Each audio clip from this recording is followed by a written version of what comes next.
Di sini gue akan bahas gimana caranya kalian itu bisa keluar dari kehidupan yang gelap. Karena gue pernah berada di posisi kalian. Gue pernah ada di posisi di mana nyokap gue itu sakit dan harus masuk rumah sakit ya kelas 3. Jadi itu yang ada 3 orang ya cuman ditutup pakai gorden dan itu di rumah sakit yang menurut gue sangat amat jelek ya. Jadi sebelahnya itu batu-batu udah kayak orang mau mati dan gue harus duduk di lantai di situ ngelihat nyokap gue di situ ya. Dan kesulitan punya biaya untuk operasi. Gue cuma bisa ke depan, ya ke rumah sakit ke depan, terus gue ngerokok waktu itu, ya liatin angin gitu. Gue pikir gitu, gimana cara gue bisa keluar dari kehidupan seperti ini. Jadi gue pernah ada di posisi seperti itu. Gue pernah ada di posisi dimana bingung apa yang gue kerjain kok kayaknya nggak berhasil ya. Kenapa gue belum berhasil ngerjain apa yang gue kerjain. Di saat waktu itu kondisi kehidupan gue tuh udah harus nopang keluarga gue. Tapi kok apa yang gue kerjain tuh belum berhasil. Gue pernah ada di posisi dimana kalau gue gagal usaha, ya itu gue kagak bisa makan. Ya, banyak kan anak-anak orang kaya yang enak kalau kalian bisa bikin bisnis ya kan. Kalau gagal tuh ada orang tua. Gue kalau gue gagal ya gue nggak makan, nyokap gue nggak makan juga.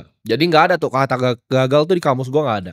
Kalian mungkin sekarang ngelihat kehidupan gue, oh lifestyle gue enak, kehidupan gue kalian sebut mewah dalam tanda kutip. Tapi nggak selalu seperti ini ya. Zaman dulu gue pacaran aja ya. Gue kalau ke mall itu gue cuma makan KFC itu kalau kalian tahu rice box itu namanya. Ya dulu tuh 10.000. Kalau sekarang gue nggak tahu inflasi udah berapa. Tapi dulu tuh 10.000.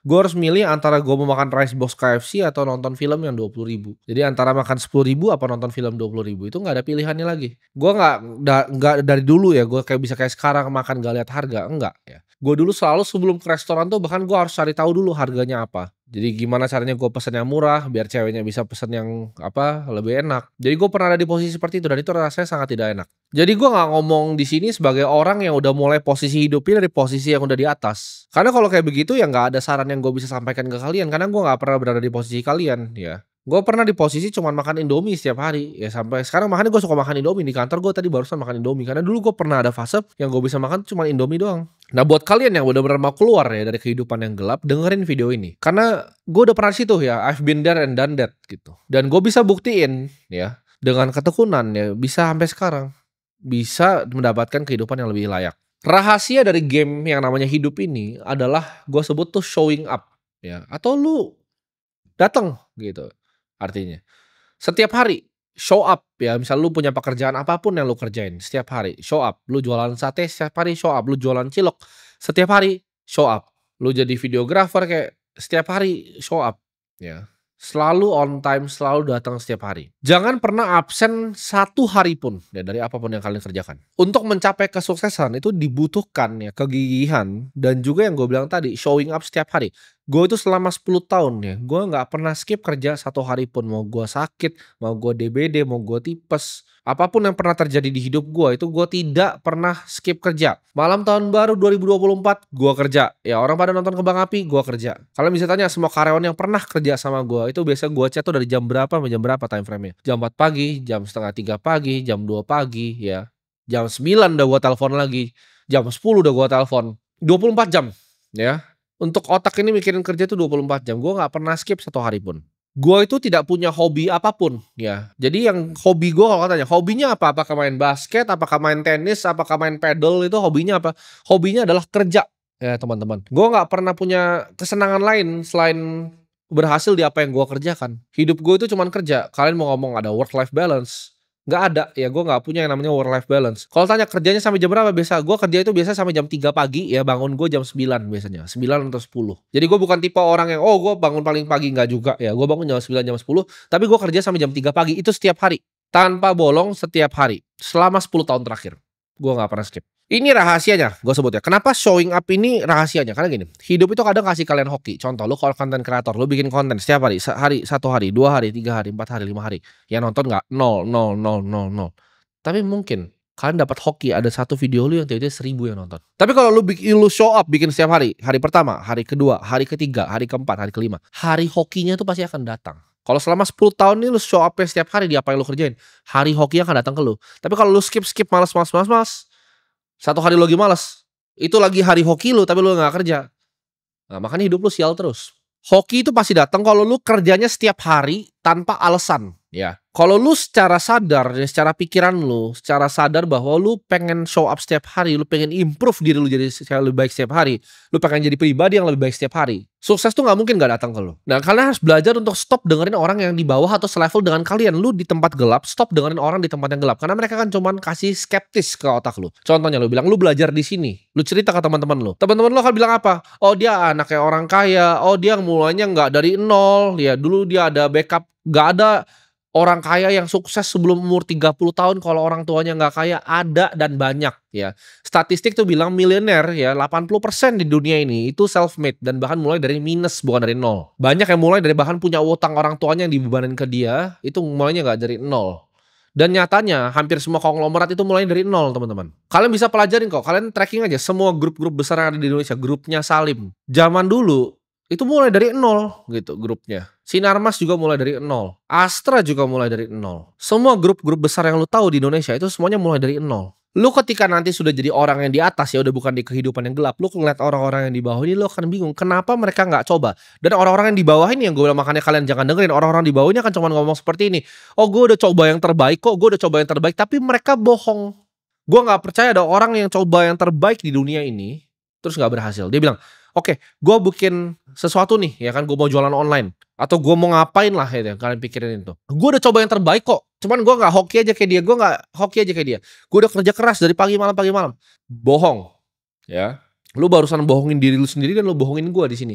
Kalau gue sekarang suruh ya kameramen 24 jam ngikutin hidup lu tuh akan kelihatan seperti pecundang. Ya nggak akan ada yang mau nonton. Film hidup lu tuh nggak ada yang mau nonton. Karena kenapa? Lu bilang oke, lu coba yang paling keras. Lu coba jualan online, baru belajar sales, belajar marketing sedikit, ya kan?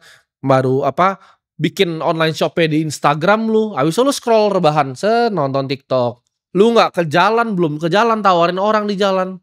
Nggak ada yang lu belum lakuin maksimal. Itu lu coba, gue udah lakuin yang terbaik, tapi gue nggak sukses. Itu lu bohong, lu nggak lakuin yang terbaik. Lu masih cuman sambil rebahan, scrolling. Itu yang menurut lu terbaik. Coba ngomong ke gue di sini lu udah lakuin yang terbaik ya. Makanya hidup lu masih di keadaan gelap seperti sekarang, masih jadi pecundang seperti sekarang. Gue taruh kameramen ngikutin hidup lu 24 jam kayak TV show. Lu akan lihat betapa memalukannya hidup lu. Lu puter itu ke orang tua lu pun dia nggak mau lihat anaknya sendiri. Anaknya cuma scrolling TikTok terus lihat cewek cantik sedikit dia coli gitu. Lu berani nggak tunjukin kehidupan lu ke orang tua lu sendiri tuh? Kalau gue kasih kameramen nih, gue yang bayarin kameramennya 24 jam ikutin lu. Seberapa menyedihkan ya hidup lu. Kalau lu gak mau begitu terus ya ada yang harus diubah dong dari kehidupannya ini. Lu ada di titik lu sekarang karena lu belum siap pengorbanannya. Lu belum siap menderita kayak apa yang gue udah laluin gitu. Ini gak proses 1-2 hari jadi seperti sekarang. Kalian cuma lihat enaknya doang. Lu gak lihat seberapa rasa sakit, seberapa penderitaan yang gue lewatin. Ya, gue bilang tadi gue tidur setiap hari jam 3 pagi, bangun jam 9 pagi. Setiap hari selama 10 tahun ya. Hari Minggu gue kerja, hari Sabtu gue kerja. Kalian kelihatan gue jalan-jalan di luar negeri padahal gue meeting, gue kerja di sana. Semua yang lu pikir itu enak gitu kan. Enggak, gue kerja. Kalian mungkin lihat, oh dia lagi clubbing. Enggak, lagi kerja, itu lagi lihat outlet ya. Kerja dan kerja. Hidup gue tuh cuman kerja. Kalau gue semales dan seenggak berguna kalian, gue akan ada di posisi kalian. Lu perhatiin nggak seberapa males bahkan orang-orang kayak kalian itu untuk belajar ya. Jadi orang-orang yang nonton ini, bahkan gue bilang tadi orang-orang di bawah yang lu punya teman-teman nih, lu kalau ceritain seberapa males mereka. Gue itu ya kalau ada di posisi kalian, gue akan sangat amat bersyukur. Kenapa? Karena di era teknologi seperti sekarang bisa ada triliuner seperti ini yang ngomong ke lu, yang mau ngasih tahu lu yang bener mana, yang salah mana, yang mau ngasih tahu lu pandangannya terhadap dunia itu seperti apa. Oh cara uang bekerja begini, investasi begini, oh nabung tuh begini. Coba lu jadi zaman gua. Siapa coba triliuner yang mau ngajarin gua begitu? Untuk dapat apa yang kalian bisa dapetin sekarang ini yang kalian lagi lihat ini, gua akan lakuin apapun waktu itu. Gua mulai dari mentor yang cuma bangun 12 perumahan. Ya, gua ikutin dia, gua lihat oh ini gimana caranya dijualinnya marketingnya. Sampai gue punya mentor-mentor yang lebih hebat lagi pelan-pelan gitu. Bahkan mentornya nggak langsung yang triliuner gitu. Mentornya yang punya duit 10M dulu udah jadi mentor gue. Yang punya 20M dulu jadi mentor gue. Yang punya 50M jadi mentor gue. Ini ada triliuner di depan lu lagi ngomong aja lu bisa skeptis gitu kan. Apa yang dia ngomong tuh bener gak sih? Apa dia mah anak orang kaya? Seberapa males dan seberapa begonya lu makanya jadi miskin. Gue akan lakuin apapun ya untuk dapat fasilitas yang lu dapetin sekarang nih. Gue kalau jadi lu ya, ada orang jauh sekali kemampuannya dari gue, ngasih tahu gue, gue kan cuma duduk diam, tenang dan dengerin. Gue tuh nggak pernah punya kesempatan untuk belajar seperti itu. Gue tuh belajar hidup tuh dari digamparin, gonta-ganti mentor, ditipu partner. Banyak sekali yang gue lewatin di hidup ini gitu loh. Kalau lu nggak usah, ya kan lu cuma perlu dengerin beberapa orang yang emang mau sharing aja. Gue harus selalu ambil resiko yang paling besar ya. Gue harus selalu take action. Gue harus selalu yang jadi yang pertama. Dan gue akan ngomong di sini dari 1,6 juta nih sekarang yang nonton ini nih ya, orang-orang yang ada di channel ini. Nggak akan ada satu manusia dari lu yang nonton ini yang kerja keras lebih dari gue. Nggak akan ada. Kalian tuh tipe kebanyakan di sini ya 99,9% di sini itu yang gua ngomong apa tuh nggak mau didengar. Nanti ketika 2030 datang ya gue bilang dunia ini akan berubah, gua nggak akan merasa kasihan sama kalian karena gua udah bilang coba dong gitu. Terus kalian yang di bawah kayak enggak, gua udah coba yang terbaik, gua udah coba yang terbaik.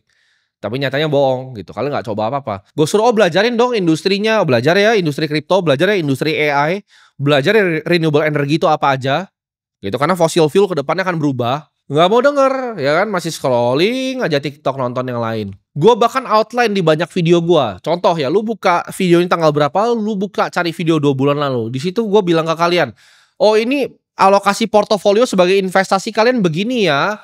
Ini ada project blockchain namanya Sui. Ya begini teknologinya, ini udah go financial modeling, kalian tinggal ikutin. Sekarang gue tanya, uang kalian udah 3 kali lipat belum dari sekarang? Oh belum, ya tadinya punya uang 10 juta, sekarang dipakai jajan sisa 2 juta. Kalian bisa bayangin gak sih? Gimana lu mau keluar gitu dari tempat tempat jelek hidup lu itu loh itu. Semua fasilitas udah gue kasih gratis di sini. Lu cuman perlu buka kuota dengan handphone lu itu yang busuk itu. Borong Bitcoin 20 episode lu dengerin gak dari episode pertama? Sekarang baru 2025 baru mau belajar Bitcoin. Bego itu namanya. Ketinggalan. Kita ngomongin dari 18.600. Bitcoin 290 juta per koin. Tapi lu bilangnya apa? Oh kemahalan ini aset scam. Bener gak? Sekarang 1,5 miliar. Uang lu 290 juta. Kalau lu dengerin omongan gua itu jadi 1,5 miliar. Lu bisa beli rumah sekarang. Tapi nyatanya apa? Masih ngontrak kan? Coba lu pikir. 2 tahun gua di YouTube ini ngapain gitu ngasih tahu kalian. Kalau gak didengerin. Masih skeptis ini. Oh ini dia mau cari duit dari kita. Enggak. Gua ada 52 outlet di Indonesia. Ngasilin cash flow. Gue gak butuh duit dari AdSense YouTube ini. Gue buat ganti aki, bayar bensin itu lebih mahal daripada apa yang gue dapat di sini gitu. Ini biasa gue donasi gitu. Uang di sini. Hidup itu akan selalu ngasih apa yang lu paling fokusin dan lu pikirin. Kalau lu fokus, oke, gue mau jadi orang yang sukses, gue mau jadi orang yang kaya. Dia hidup itu akan kasih itu kalau lu bener-bener sungguh-sungguh. Oke, gue mau jadi orang yang bahagia. Hidup itu akan kasih itu ke lu. Tapi kalau lu langsung mikir, hidup tuh susah. Gue itu sih paling depresi gitu kan. Gue depresi karena ini, karena itu, karena hidup susah. Semua hidup orang juga susah. Gue juga susah hidupnya. Karyawan gue juga sih susah. Lu kalau jadi si paling depresi ya lu akan ngerasa depresi beneran. Karena lu fokus pikiran lu ke situ. Hidup gue paling sial, paling menyedihkan akan jadi sial dan akan menjadi menyedihkan hidup lu. Mungkin di zaman orang tua kalian jadi karyawan biasa itu bisa gitu kan. Jadi karyawan biasa, naik jadi manajer, ya kan. Sebelum manajer supervisor dulu, terus habis itu dia jadi manajer. Dia udah manajer, dia bisa beli rumah 1, ya kan, rumah sederhana dengan mobil 2, bisa punya motor 1 untuk anaknya. Itu di zaman orang tua lu. Lu sekarang ikutin cara yang sama, jadi karyawan, ya, jadi budak. Akhirnya apa? Rumah nggak akan pernah bisa beli, mobil nggak akan pernah bisa beli, motor pun akhirnya nyicil. Karena sistemnya udah dirancang seperti itu. Zaman orang tua lu memang bisa. Jadi orang biasa-biasa aja tuh hidupnya masih bisa bahagia. Tapi lu kalau sekarang jadi orang biasa-biasa aja, gue kan bilang kayak tadi, rumah lu nggak punya, mobil nggak akan pernah punya, motor nanti akan nyicil, ya kan? Ketika lu punya pacar dapat yang seadanya, ketika lu nikah, lu diselingkuhin sama cowok yang lain, selesai. Itu gambaran masa depan hidup lu. Dan lu pikir deh, kalau apa yang lu lakuin selama ini cuma bawa ke diri lu yang sekarang. Kalau lu lanjutin terus, itu bakal bawa ke diri lu yang mana? Bakal bawa diri lu yang tadi nih, pecundang tadi. Ntar umur 40 cuma ngerokok di depan kontrakan lu itu, jongkok gitu depan. Nggak tahu tuh masih main Mobile Legends atau nggak lu sambil ngerokok itu depan, jongkok gitu. Ya itu masa depan ya, silakan. Ntar lu bingung gitu kan, lu ngerasa kenapa ya cewek-cewek itu jahat, kok saya diselingkuhin ya, karena lu nggak bisa kasih dia makan, hidupnya nggak enak sama lu gitu. Lu jangan nyalain hidup kenapa cewek begini gitu. Terus lu afirmasi diri lu dengan kata-kata orang, kalau pacaran itu bagusnya split bill. Enggak, lu miskin dan nggak punya duit. Nggak ada satupun gue tahu laki-laki kompeten tuh yang minta split bill karena terlalu murah juga untuk kita. Kayak makan gitu 5 juta tuh apa artinya gitu, nggak ada artinya. Itu uang dibikin begini nih. Jadi kalian tuh kalau masih jadi pecundang jangan dengerin pecundang yang lain. Akan banyak cowok-cowok pecundang justifikasi, nggak apa-apa pacaran split bill. Tujuan lu pacaran kan lu mau menikah. Lu kalau bayarin makanannya kagak bisa gimana kalau mau nikah? Makan murah kok. Nikah mahal loh, banyak ada rumah, tanggungan, anak sekolah, lain-lain. Jadi orang biasa-biasa aja di zaman sekarang itu sama seperti jadi budak di zaman dulu ya. Lu jadi orang biasa nih sekarang nih, karyawan biasa sekarang, itu persis kayak budak di Mesir zaman dulu. Nggak ada bedanya, malah enakan hidup budak di Mesir waktu itu. Jadi lu kalau bukan jadi tipe orang yang tiap kali bangun pagi lu mikir gimana cara gue improve hidup gue, gimana caranya gue jadi 1% lebih baik hari ini, gimana caranya gue improve semua skill set gue, gimana caranya gue belajar industri yang terdepan dan terbaru. Lu jangan harap ada orang yang mau kasihanin lu kalau lu aja nggak kasihan sama diri lu sendiri. Kalau lu nggak mikirin itu setiap pagi, setiap malam sebelum tidur, 1 detik sebelum lu tidur lu pikir gimana cara gue jadi sukses. 1 detik setelah bangun, hari ini gue mau ngapain, apa yang gue mau kerjakan hari ini. Ya, 1 detik sebelum tidur, 1 detik sebelum bangun, itu yang lo pikirin. Gue juga di usaha gue gitu. 1 detik sebelum gue tidur, gue pikir gimana cara gue improve usaha gue. 1 detik setelah bangun, gimana cara gue improve usaha gue. Jangan harap gitu dengerin orang yang bilang, oh ada kebijakan ini yang bisa bantu lu, faktor eksternal mulu yang diomongin. Ini kenapa ini nggak begini, kenapa dunia sistemnya nggak begini. Itu isinya cuma orang-orang tolol. Cuma ada sedikit orang-orang yang take accountability, gue ngomongnya, take action akan dirinya sendiri. Dan kalau emang dia mau rubah, ayo dia rubah gitu loh. Tapi dia nggak nyalain sekitarnya gitu. Oh karena gue tinggal di sini, karena gue di lingkungan yang seperti ini, gue dari kampung, gue dari desa. Kayak partner gue itu kan dari Blitar gitu. Lu mau alasan apa lagi gitu. Kalau lu nggak kompeten sebagai seorang manusia, lu emang manusia yang gagal aja. Dan faktanya di dunia ini seperti itu. Hidup ini kayak main game kok. Ini single player. Ya, lu karakter diri lu sendiri. Lu jangan harap dengan ini kayak di gedung-gedung di sini ya. Kantor gue di gedung ini tuh hutan rimba teman-teman ya. Semuanya saling makan dan makan gitu. Ada buaya, ada ular, lu ada kancil kecil sama ada tikus kayak lu. Tikus itu gimana kalau di hutan liar? Tikus itu ngumpet, ya nggak? Banyak yang buru, lu di rantai makanan paling bawah. Tikus itu kalau ada binatang yang besar sedikit dia lari, cari tempat sembunyi kayak lu, kayak tikus. Kalau beruang, ada binatang apa deh deketin beruang, dia akan santai. Kalau dia udah kesel dia cabik aja mukanya gitu kan. Ya jadi beruang gitu. Lu jangan jadi tikus yang cuma ngumpet gitu kan. Di pohon-pohon, di bawah tanah gitu. Lu itu main karakter cuma ada satu loh di dunia ini. You only got one spin di dunia ini. Kayak gue sekarang, gue umur 24 ya. Udah seperempat hidup gue. Apalagi lu yang udah setengah-setengah sisa hidup udah 40-50 yang nonton ini. Cuman sekali lo muter, masa lo mau jadi pecundang nih sekali muter ini gitu. Tapi ada yang bilang, tapi kan ntar fokusnya di akhir aja bang, bukan di kehidupan. Boleh, terserah gitu. Tapi gue rasa gue hidupnya di dunia ini sekarang nih. Gue hidupnya sekarang di dunia ini. Orang tua gue perlu makannya sekarang nih. Gue butuh bikin anaknya di dunia yang ini nih nanti gitu. Jadi kalau lu nggak peduli sama hidup lu sendiri, jangan harap ada orang yang peduli sama hidup lu. Coba, ayo kita ngaca di sini. Coba kalian komen, siapa yang dulu ketawain pas zaman kopi 80.000? Tahun 2023 itu gue bikin kan, kopi 80.000. Siapa berapa banyak yang ketawa sih? Coba kalian komen di bawah. Ngaca ayo, 2 tahun hidup lu udah ngapain dan 2 tahun hidup gue udah ngapain? Malu nggak lu sama diri lu sendiri? Orang yang dulu lu ketawain 2 tahun lalu, dalam 2 tahun itu mungkin bikin duit itu 7 generasi lu hidup ya. Dikali 1.000 orang kayak lu itu belum nyampe lu bikinnya. 7 generasi ke bawah tuh dalam 2 tahun. Tapi waktu itu lu skeptis kan, lu kayak ini orang ngomongin apa sih, ini orang sok pintar. Itu otak miskin lu. Itu mindset orang yang di bawah. Orang-orang yang di bawah tuh mikirnya seperti itu, skeptis. Oh orang ini mau nipu gua, oh orang ini begini, orang ini begini, orang begitu. Makanya miskin, makanya di bawah. Karena orang tua lu ngajarin lu untuk mikir seperti itu. Teman-teman lu ngajarin lu mikir seperti itu. Ah ini Timothy ya kopi 80.000, wah tolol banget. Coba yang dulu pernah ngatain itu, sekarang hidupnya jadi apa? Dulu ada yang dianggap misalnya artis gitu ngomong, oh ini kopi 80.000. Sekarang manggung di tempat gua. Lu mau hidup yang enak ya, siap-siap untuk menderita rasa sakit di hidup lu ya. Hidup itu nggak gampang teman-teman. Gue bukan begini untuk jahat ke kalian. Gue ngomong apa adanya. Karena gue nggak yakin gak akan ada yang bisa ngomong kayak gini ke kalian. Semua orang yang ngomong di YouTube ini kan pasti ada kepentingan. Mereka kata kontar gak bisa dapat AdSense, gak bisa dapat endorse. Gue peduli setan. Persetan mau gue gak buat di YouTube juga gue gak peduli. Gue gak hidup dari sini. Gue bikin ini cuman kita ngomong dari hati ke hati gitu loh. Gue pengen beneran hidup kalian lebih baik. Walaupun di sini gue kesannya maki-maki kalian. Tapi percayalah ketika lu nanti kalau ketemu gue nih, lu naik Ferrari. Terus lu bro tim gue bisa begini karena nonton lu. Gue akan jadi orang pertama yang jabat tangan lu udah bilang selamat lu udah keluar nih dari perbudakan. Terus kita ngopi bareng yuk ayo. Jadi jangan mau nih stuck jadi budak seperti ini. Lu itu harus punya mimpi yang sangat kuat ya. Jadi lu mimpi lu kuat sekali, apapun rasa sakit yang lu alami ketika di ujung, itu rasanya semuanya akan worth it. Lu gak pernah kan nanya orang sukses, oh gimana sih cara jadi kaya? Terus dia cuma jawab, oh gue cuma rebahan. Oh gak tahu ya gimana ya cara gue jadi kaya. Gue cuma rebahan. Ya kan gue scroll TikTok terus gue jadi kayak enggak. Mereka masih jawabnya mereka disiplin, mereka fokus, mereka konsisten, mereka kerja keras. Sederhana tapi nggak banyak yang bisa lakuin gitu loh. Sederhana, kerja keras tuh sederhana. Cuman lu semua yang ngaku kerja keras tuh padahal lu nggak kerja keras. Lu pernah dengar nggak kata-kata gini? "Ah, tidak apa-apa, yang penting kamu sudah coba yang terbaik, Nak." Ya kan? Kamu udah coba yang terbaik kok bikin online shop-nya, gagal itu nggak apa-apa. Enggak, itu kata-kata siapa? Kata-kata pecundang. Lu lomba basket nih, ya kan? "Oh, nggak apa-apa, kamu udah coba yang terbaik kok untuk game ini." Ya enggak lah, lu kalah cuy. Game-nya kalah, hidup itu kayak main basket, ada yang menang, ada yang kalah, lu kalah. Gimana caranya menang? Sebelum lomba 6 bulan sebelumnya lu latihan ya 3 kali sehari. Subuh lu bangun 1 jam lu latihan shooting, lu latihan layup, lu latihan dribbling. Siang lu balik lagi ke lapangan, latihan shooting, dribbling, layup. Malam latihan balik lagi ke lapangan, shooting, dribbling, layup. Besoknya ulang lagi begitu, ulang lagi, ulang lagi. Nah, itu lu nggak kalah tuh kalau kayak begitu karena lu kerja keras. Sedangkan yang bilang udah nggak apa-apa, yang penting lakuin yang terbaik, ya lu kalah. Yang terbaik lu tuh nggak cukup untuk menang di hidup ini. Yang lu bilang tadi bikin online shop lu jualan itu terbaik, itu nggak terbaik. Buktinya lu belum bisa kasih makan orang tua lu tuh belum yang terbaik, itu cuma segini gitu. Banyak yang lakuin lebih banyak dari lu.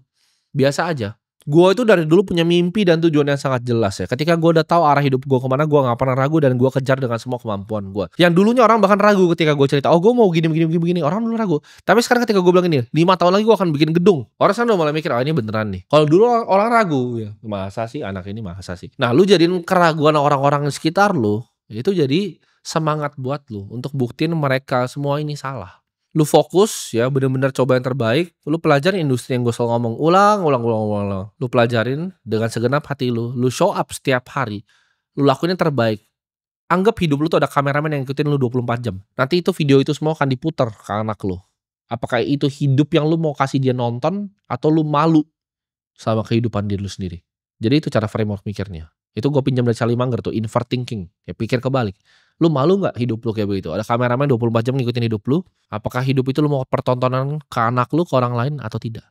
Kalau gue di hidup gue dijadiin film 2 tahun ini, nggak usah 2 tahun, setahun ini aja. Wah, udah asik tuh filmnya. Ya kalau ada PH besar mau kontak gue langsung kabarin ya. Itu aja gue tutup. Sampai jumpa di episode selanjutnya kalau ada bikin video lagi.